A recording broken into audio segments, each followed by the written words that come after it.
Chapter 12: Personality Change in Extreme Situations. Introduction. There is a relationship between socialization and the environment which impacts social interaction. The concentration camp situation. According to this chapter, normal versus extreme unusual behavior is likely to change according to the conditions of the environment. For example, the Nazi Holocaust outcome had physical and psychological consequences such as post-traumatic disorder and physical illness.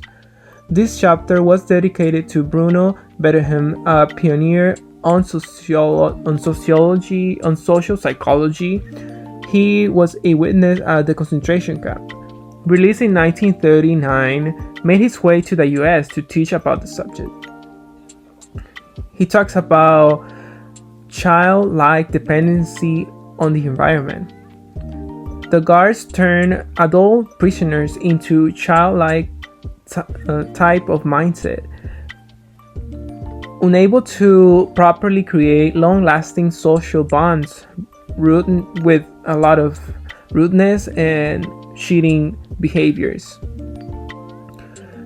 At the final stage, there was adjustment to the camp situation by accepting the values imposed by the Nazi or Gestapo,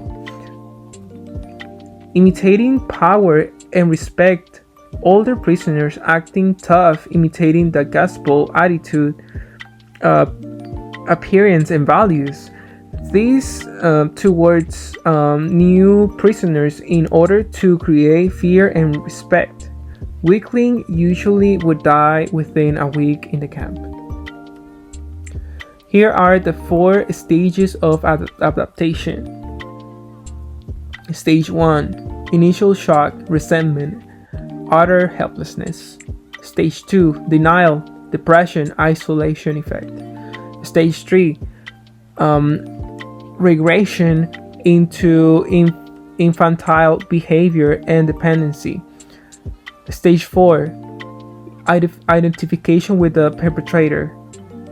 Coping strategies in concentration camps. Coping dimensions according to Dimsdale. First one: differential focus on good. Small gratification, like not working, for example, not working on Saturday. Stage 2: survive for some purpose. Meaningful relationships such as having a child or a spouse.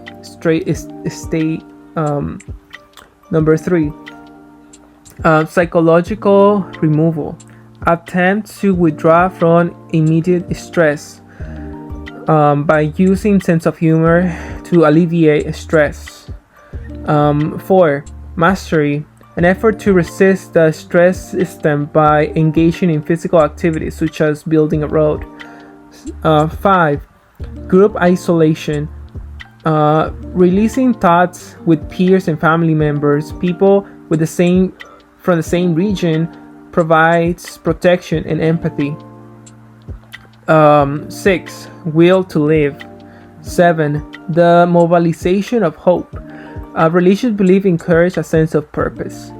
8: regressive behavior. Childlike dependency will give the prisoners a sense of belonging or being part of something, even though it's bad to imitate the bad behavior. 9: anti-coping. Complete surrender to stress.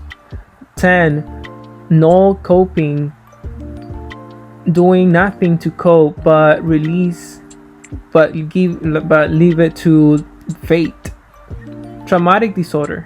According to Eileen Wissel's book, the Nye Wissel was part of the Nazi Holocaust when he was 14.